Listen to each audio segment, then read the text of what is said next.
Good evening and Jai Hind student. Welcome to Sunbeam School Sultanpur online classes. We'll be starting NCERT class 11 chapter 8 local government. In this video we discuss about 74 amendment. In previous video we discussed 73rd amendment. In this video we discuss about 74 amendment. It works with urban local bodies. जो 74 amendment था ये urban local bodies के लिए किया गया था, जैसे हम प्रीवियस वीडियो में रीड कर चुके हैं। जो 73rd अमेंडमेंट था वो रूरल एरियाज के लिए किया गया था, उनमें जो चेंजेस करे गए थे उनके लिए किया गया था। और जो 74 अमेंडमेंट था it deals with urban local bodies. A maximum population of 5000 at least 75% of working population engage in non agriculture occupation. किसी भी एरिया की वो अर्बन है या रूरल है ये कैसे फिक्स होगा, जिस एरिया की पॉपुलेशन 5000 तक होगी, मिनिमम 5000 होगी, एंड एटलीस्ट जहाँ पे 75% जो मेल्स हैं वो एग्रीकल्चर का वर्क नहीं करते होंगे, खेती बाड़ी के ऑक्यूपेशन से नहीं इंगेज होंगे। At density population of at least 400% for per square metre, जहाँ हर किलोमीटर कम से कम 400 लोग होंगे। And 31% of India's population lives in urban area. 31% जो इंडिया की पॉपुलेशन है वो सिटीज में, शहरों में रहती है। In many ways the 74 amendment is a repetition of the 73rd amendment except that it applies to urban areas. ये सेम उसी तरह था जैसे 73rd अमेंडमेंट था जो रूरल एरिया से क्लियर था, ये उसी तरह था 74 अमेंडमेंट अर्बन एरियाज के लिए किया गया था। Implementation of 73rd and 74 amendment Panchayati Raj system. Firstly हम जैसे प्रीवियस वीडियो में बता चुके हैं तो वो 3 टाइप में डिवाइड था, विलेज, ब्लॉक्स, डिस्ट्रिक्ट, और काफी सारे इम्प्लीमेंट किए गए। आज आफ्टर 2017 की रिसर्च के बाद टोटल 267,428 टोटल लोकल गवर्नमेंट्स हैं, और उसमें से जो पंचायती राज सिस्टम है उसी में 2,62,777 पंचायत राज सिस्टम है, और जो म्यूनिसिपल सिस्टम है जो अर्बन एरिया में इसमें लोकल बॉडीज हैं वो 4,657 है ओनली। एंड जो पंचायती राज सिस्टम है उसमें डिस्ट्रिक्ट पंचायत 2,55,466 है, एंड पंचायती समिति 6,662 एंड जिला परिषद 632 है।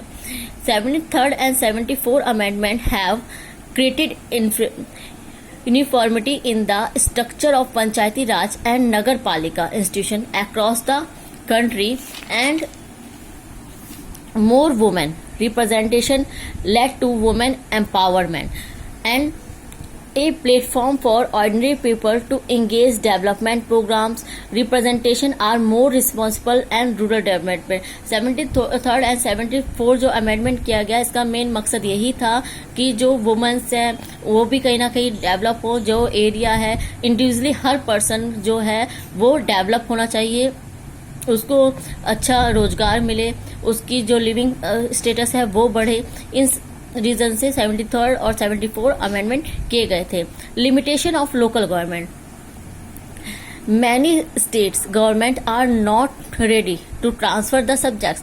हमने रीड करा था कि रूरल जो 73rd अमेंडमेंट था उसमें 11 शेड्यूल के अंतर्गत 29 सब्जेक्ट्स जो थे स्टेट्स के वो इसमें ट्रांसफर करे गए थे लोकल बॉडीज में, बट काफी सारी स्टेट्स हैं जो अभी भी इस पे राजी नहीं है। And financial dependency affect the functioning of local bodies. आज भी जो लोकल बॉडीज हैं उनका प्रॉपर डेवलपमेंट इसी रीजन से नहीं हो पा रहा है कि वो फाइनेंशियल अदर्स पे डिपेंड्स है।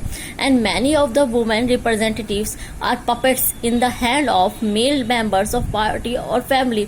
अधिकतर जो वुमेन्स रिप्रेजेंटेटिव्स है वो कहीं ना कहीं एज ए पपेट वर्क करती हैं मेल मेंबर्स के। लाइक आपने देखा होगा बहुत गांव विलेज होते हैं जहाँ पे वुमेन सीट पे जो महिला प्रधान जीतती है, लेकिन वो अपनी प्रधानी को नहीं देखते, जो उनके हस्बैंड होते हैं या घर के जो अदर मेंबर्स होते हैं वो उनकी प्रधानी को देखते हैं। नाउ अशोक मेहता कमेटी, हमने बात करी थी 73rd अमेंडमेंट में बलवंत राय मेहता कमेटी जिसने रिकमेंड करा था लोकल बॉडीज को 3 टायर में। अब है सेकंड कमेटी थी Ashok Mehta committee.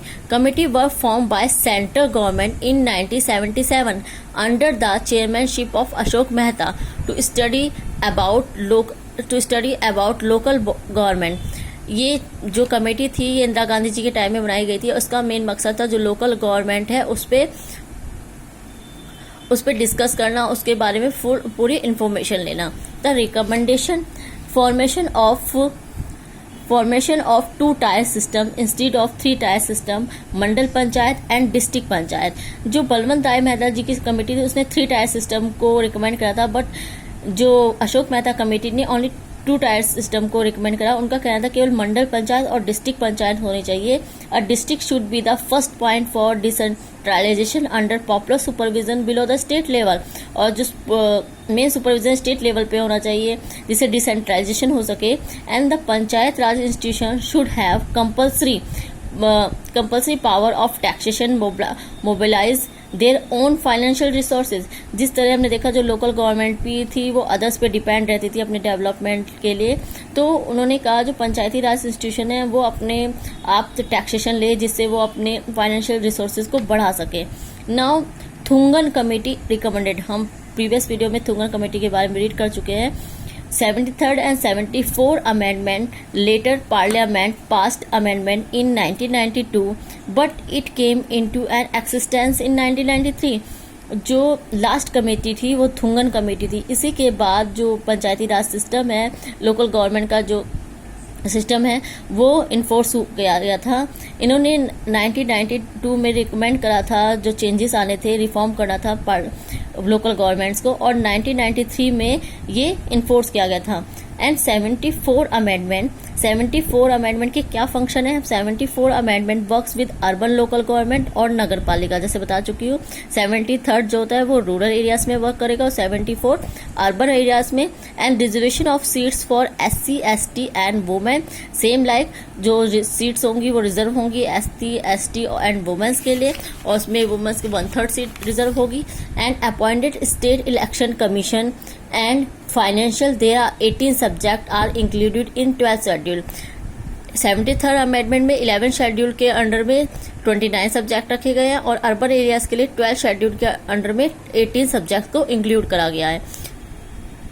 State government have the right to remove urban government, और स्टेट गवर्नमेंट के हैंड में होगा कि वो अर्बन गवर्नमेंट को रिमूव कर सकती है। Now thank you student, your chapter completed.